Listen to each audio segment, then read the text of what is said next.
ప్రభు పేరిట మీ అందరికీ ఈ రాత్రి కాలపు శుభములను వందనములను తెలియజేయుచున్నాను. ప్రియులారా, పరిశుద్ధ లేఖన భాగమును మనము చదివినట్లయితే ప్రతి భారమును సులువుగా చిక్కులబెట్టు పాపమును విడిచిపెట్టి విశ్వాసమునకు కర్తయు దానిని కొనసాగించువాడునైన యేసు వైపు చూచుచు మన ఎదుట ఉంచబడిన పందెములో ఓపికతో పరిగెత్తుదము. హెబ్రీలకు రాసిన పత్రిక 12వ అధ్యాయము 2వ వచనం. ప్రియ సహోదరి సహోదరులారా, చదవబడిన లేఖన భాగమును మనము పరిశీలన చేసినట్లయితే బైబిల్ గ్రంథము మానవుని యొక్క జీవితము ఈ ప్రపంచములో ఒక బాటసారి జీవితముగా వర్ణించింది. ఎందరో మేధావులు జీవితాన్ని నిరంతర ప్రయాణముగా అభివర్ణించారు. ఒక ధ్యేయముగాని లక్ష్యముగాని మనకు కనబడనప్పుడు ఈ ప్రయాణానికి అర్థము ఏమిటి, ఎందుకు చేస్తున్నాము అని మనకు అనిపిస్తుంది. ప్రియులారా, గమ్యస్థానమన్నది కనిపించనప్పుడు జీవితం అసలు ప్రయాణము ఎలా అవుతుంది అని మనకు అనిపిస్తుంది. ఏ ప్రయాణానికైనా గమ్యము అనేది ఉండాలి. పరిణామ క్రమము కొనసాగింపు లేకుండా జీవితము వృత్తాకారములో సాగితే ఆ ప్రయాణము అర్ధరహితం. దీర్ఘముగా కొనసాగితే ఎప్పటికో ఒకప్పటికి మన ప్రయాణము చివరి దశకు చేరుకుంటుంది. అది నిరంతర ప్రయాణము అయినప్పుడు ఆలోచనకు అందకుండా పోతుంది. అందుకే మనిషి సత్యాన్ని అన్వేషించాలి.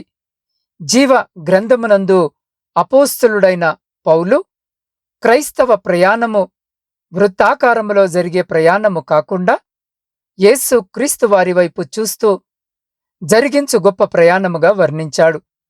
యేసు క్రీస్తు వారి వైపు చూస్తూ జరిగించని ప్రయాణము అర్ధరహితము మరియు శూన్యం. ప్రియులారా, ఈ భౌతిక ప్రపంచములోనికి ఎందుకు వచ్చామన్న ప్రశ్న చాలా కీలకం.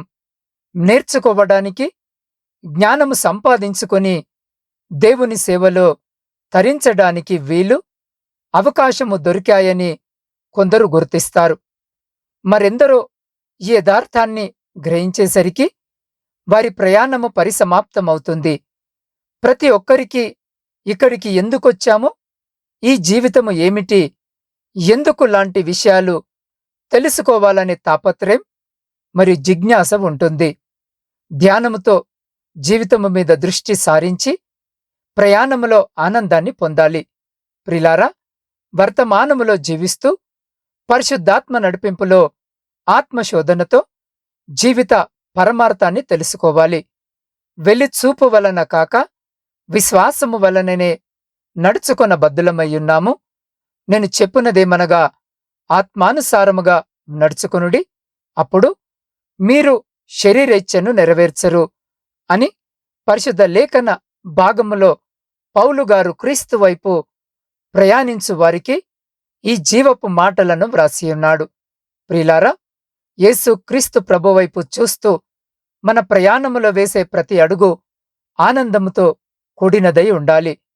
మనకు జరగనున్నది తెలియదు, జరిగిపోయిన దాని గురించి చింతించడము వలన ప్రయోజనము ఉండదు. గతము ఒక అనుభవము, భవిష్యత్తు అది మనకొక పాఠం.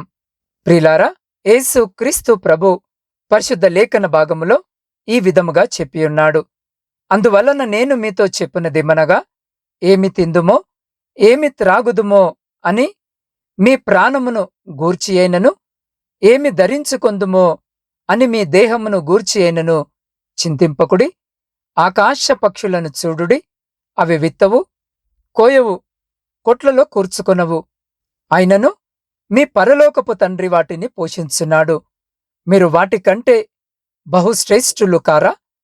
మీలో నెవడు చింతించుట వలన తన ఎత్తు మూరడెక్కువ చేసుకొనగలడు అని పరిశుద్ధ లేఖన భాగములో చెప్పబడిన ప్రకారము మన గమ్యము క్రీస్తు వారి వైపు.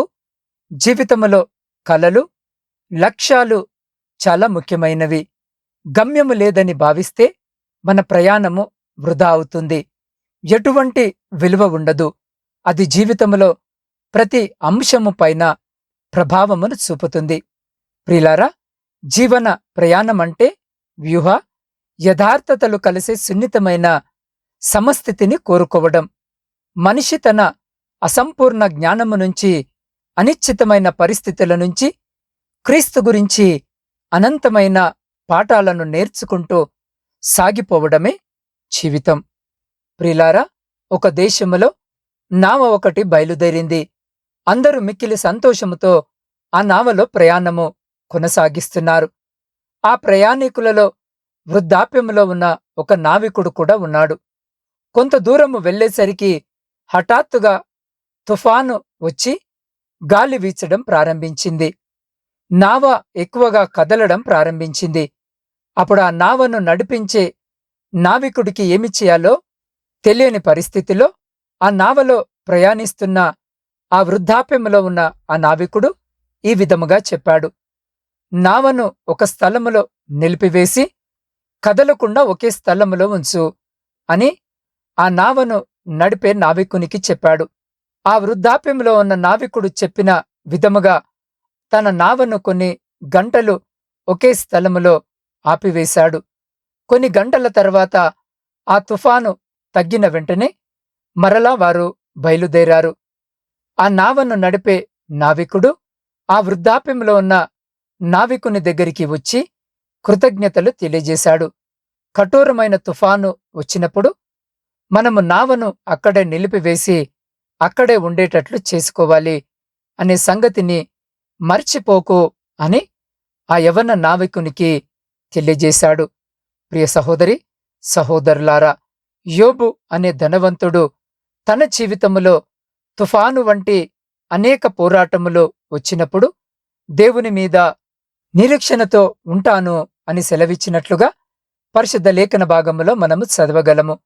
ప్రిలారా, యోబుకు 10 మంది పిల్లలు, ఒంటెలు, ఎడ్లు, గాడిదలు, గొర్రెలు, అనేక మంది పనివారిని కలిగి మిక్కిలి ధనవంతునిగా ఉండేవాడు. కాని ఒక దినములోనే తన జీవితములో తుఫాను వంటి శ్రమ విసిరింది. తన పిల్లలు, ఒంటెలు, గాడిదలు, ఎడ్లు, గొర్రెలు, పనివారిని అందరినీ యోబు కోల్పోయాడు. దేవుడే ఇచ్చాడు, ఆయన్నే తీసుకున్నాడు. దేవుని నామమునకు మహిమ కలుగునుగాక అని యోబు సెలవిచ్చినట్లుగా మనము గమనించగలము. ప్రియులారా, మరుసటి దినమే ఆయన దేహమంతా కూడా కురుపులతో నిండిపోయి చిల్లు పెంకతో వాటిపైన గోకడము ప్రారంభించాడు. తన జీవితమనే నావలో విశ్వాసమనే లంగరును దేవుని మీద వేసిన వాడిగా యోబు ఆయనను చంపివేసినను ఆయన మీద నిరీక్షణతో ఉంటాను అని అన్నట్లుగా మనము గమనించగలము.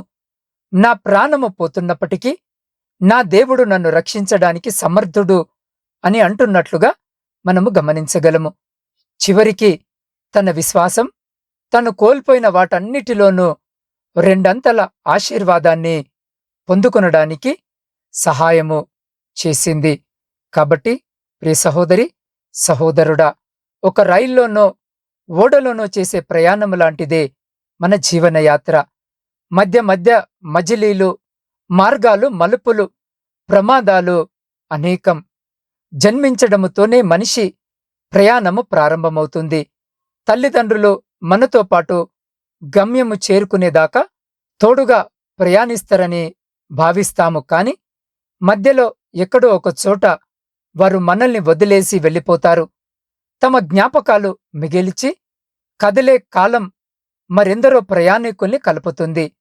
తోటి ప్రయాణికులంతా జీవితంలో ముఖ్యమైన వారే. తోబుట్టువులు, స్నేహితులు, పిల్లలు, ఇలా అందరూ జ్ఞాపకాలను వదిలిపెట్టి శాశ్వతమైన శూన్యాన్ని నింపి వెళ్ళిపోతారు. ఎవరు ఎప్పుడు ప్రయాణము ముగించి వదిలిపెట్టి వెళ్ళిపోయారో కూడా గుర్తుండని పరిస్థితి ఏర్పడుతుంది. ప్రియ సహోదరి, సహోదరుడా, ఈ ప్రయాణములో సుఖదుఖాలు, సంభ్రమాశ్చర్యాలు ఎన్ని ఉంటాయి. బాధ్యతగా మసలుకోవాల్సిన అవసరం, స్వాగతము పలకడం, వీడ్కోలు చెప్పడం, ఇలా ఎన్నెన్నో బాధ్యతలను మనము నిర్వర్తించవలసి ఉంటుంది. ప్రయాణము సుఖప్రదము కావాలంటే ఒకరికొకరు సహకారాలు అందించుకోవాలి. అందుకే ప్రేమలు, సత్సంబంధాలు మన జీవితాలలో అవసరమైతాయి. అందుకే భక్తుడైన దావీదు పరిశుద్ధ లేఖన భాగములో సహోదరుల ఐక్యతను వర్ణించాడు. సహోదరులు ఐక్యత కలిగి నివసించుట ఎంత మేలు, ఎంత మనోహరమో! అది తలమీద పోయబడి అహరోను గడ్డము మీదను కారి అతని అంగీల అంచు వరకు దిగజారిన పరిమళ తైలము వలె నుండును. సియోను కొండల మీదికి దిగివచ్చు హెర్మోను మంచు వలె నుండును. ఆశీర్వాదమును, శాశ్వత జీవమును అచట నుండవలనని యెహోవా సెలవిస్తున్నాడు అన్న వచనముల ప్రకారము, ప్రియ సహోదరి, సహోదరుడా, ప్రతి ఒక్కరూ గమ్యము చేరుకోక తప్పదని తెలుసు. చిత్రము ఏమిటంటే తమ ప్రయాణము ఎప్పుడు, ఎక్కడ ముగుస్తుందో మనలో ఎవరికీ తెలియదు. తెలియని తనముతోనే మన ప్రయాణాన్ని కొనసాగిస్తాం. మన ప్రయాణములో మనమెవరము విస్మరించరాని అంశము ఒకటుంది. ప్రయాణము ముగించి మన గమ్యస్థానము విడిచి వెళ్లేలోపు తోటి ప్రయాణికుల కోసం, అంటే సహోదరుల కొరకు మధురమైన జ్ఞాపకాలను కొన్నైనా పదిలపరచాలి. ఎప్పటికప్పుడు మన ఆత్మ పరిశీలనతో ముందుకు సాగితేనే ఈ గమనం సుగమం కావడముతో పాటు సుఖవంతముగా మారుతుంది. కాబట్టి ప్రియ సహోదరి, సహోదరుడా, ఈ రాత్రి ఈ వాక్యము వినిచిన్న మీరు తుఫాను వంటి కష్టాలు మీ మీదికి లేస్తున్నప్పుడు మీరేమి చేస్తున్నారు? నిలకడలేక తడబడుతూ మీ జీవిత నావను మునిగిపోనివ్వకుండా విశ్వాసమనే లంగర్ను క్రీస్తు మీద వేసి నిలిచి ఉండేటట్లు చేసుకొనుడి. అప్పుడు మీ జీవితంలో దీవెనను పొందుకుంటారు అనేది ఖచ్చితము. కాబట్టి అట్టి రీతిగా మన జీవితాలను, మన కుటుంబాలను సరిచేసుకొనుటకి రాత్రి దేవుడు అటువంటి గొప్ప కృప, ధన్యత ఈ వాక్యము వినిచిన్న మీకును, మీ కుటుంబమునకును, మరి మీ ప్రియులకు వారికి ఇప్పుడు ఎల్లప్పుడు సదా ఎల్లకాలము దయచేసి మిమ్మలందరినీ ఆయన తన కనికరము గలిగిన రెక్కల చాటున సంరక్షించి కాపాడునుగాక. ఆమేన్. ప్రార్థన. పరిశుద్ధుడా, ప్రేమ నమ్మకము కలిగిన మా ప్రియ పరలోకమందున్న పరమతండ్రి, మీ శ్రేష్టమైన అత్యున్నతమైన నామానికి స్తుతులు, స్తోత్రాలు, వందనాలను తెలియజేసినాం. దేవా, ఈ రాత్రికాల సమయములో మీ అమూల్యమైన వాగ్దాన వచనము ద్వారా మాతో మాటలాడి మమ్మల్ని స్థిరపరిచి బలపరిచి మా హృదయాలను నిమ్మలింపజేసిన మీ గొప్ప ప్రేమను బట్టి మీకే స్తుతులు, స్తోత్రాలు, వందనాలను తెలియజేయుచున్నాం. దేవా, వినిన వాక్యానుసారముగా మా జీవితాలను సరిచేసుకొని మీ వైపు మా జీవితాలను నడిపించడానికి మాకటువంటి కృపను దయచేయము.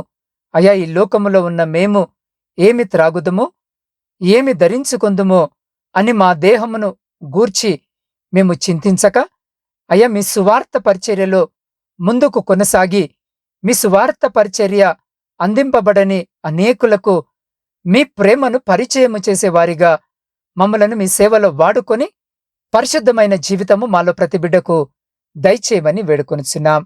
దేవా, ఈ రాత్రికాల సమయంలో ప్రయాణాలు చేస్తున్న ప్రతి బిడ్డ ప్రయాణమును జ్ఞాపకము చేసుకొని వారి ప్రయాణములో మీరు తోడుగా ఉండి క్షేమకరమైన ప్రయాణము దయచేయమని వేడుకొనుచున్నాం. దేవ, శారీరక మానసిక బలహీనతలతో బాధపడుతున్న ప్రతి బిడ్డ కొరకు ప్రార్థిస్తున్నాం. అయ్యా, రాత్రి బిడ్డలందరినీ మీరు దర్శించి మీ పరిశుద్ధమైన హస్తముతో తాకి మంచి ఆరోగ్యము బిడ్డలకు దయచేయమని వేడుకొనుచున్నాం. దేవా, వ్యవసాయదారుల కొరకు ప్రార్థిస్తున్నాం. వారు చేస్తున్న పనిని ఆశీర్వదించి వారిని, వారి సమస్తమును మీ కృపలో భద్రపరచమని వేడుకొనుచున్నాం. దేవా, ఉద్యోగాలు లేక కన్నీటితో ఈ రాత్రి మీ వైపు చూస్తున్న ప్రతి బిడ్డకు ఉద్యోగము దయచేసి వారందరూ వారి జీవితాలలో స్థిరపడులాగున ఆశీర్వదించమని వేడుకొనుచున్నాం. దేవా, విద్యార్థుల కొరకు ప్రార్థిస్తున్నాం. బిడ్డలు విద్యను అభ్యసించుండగా కావలసిన శక్తిని, బలమును, జ్ఞానమును మెండుగా దయచేసి వారు వ్రాసే ప్రతి పరీక్షలో బిడ్డలకు విజయమును దయచేయమని వేడుకొనుచున్నాం. దేవా, వివాహాలు జరిగి గర్భఫలములు లేక కన్నీటితో ఈ రాత్రి మీ వైపు చూస్తున్న ప్రతి బిడ్డ గర్భాన్ని తెరిచి బిడ్డలకు గర్భఫలము దయచేసి వారి దుఃఖాన్ని సంతోషముగా మార్చుమని వేడుకొనుచున్నాం.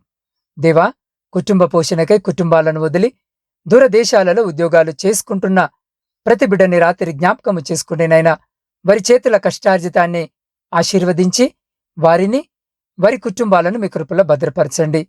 దేవ, సైన్యములో ఉండి దేశాన్ని కాపాడుతున్న ప్రతి సైనికుని చుట్టూ మీ కంచె వేసి ప్రతి శత్రు ప్రతి అపాయం నుండి మీరు బిడ్డల్ని కాపాడి వారిని వారి కుటుంబాలను మీ కృపగలిగిన రెక్కల చాటున సంరక్షించి కాపాడుమని వేడుకొనుచున్నాం. దేవా, ఆర్థిక సమస్యలు అప్పుల భారముతో నలిగిన స్థితిలో మీ వైపు మీ సహాయము కొరకు ఎదురుచూస్తున్న ప్రతి బిడ్డని రాత్రి జ్ఞాపకము చేసుకుని కావలసిన సహాయము దయచేసి వారి జీవితాలలో నుండి ప్రతి విధమైన ఆర్థిక భారమును కొట్టివేయమని వేడుకొనుచున్నాం. దేవా, వృద్ధుల కొరకును వితంతుల కొరకును శ్రమలను అనుభవించిన ప్రతి బిడ్డ కొరకు ప్రార్థిస్తున్నాం. అయ్యా, ఈ రాత్రి బిడ్డలను జ్ఞాపకము చేసుకొని బిడ్డలకు మీరు తోడుగా ఉండమని వేడుకొనుచున్నాం. దేవా, మీ సేవకులను సేవకురాండ్రను వారి కుటుంబాలను వారి పరిచర్య అంతటిని రాత్రి జ్ఞాపకము చేసుకొని అయ్యా, ఏ ప్రాంతంలోనైతే మీ పరిచర్య విత్తబడటలేదో ఆ ప్రాంతానికి నీ బిడ్డలను నడిపించమని వేడుకొనుచున్నాం.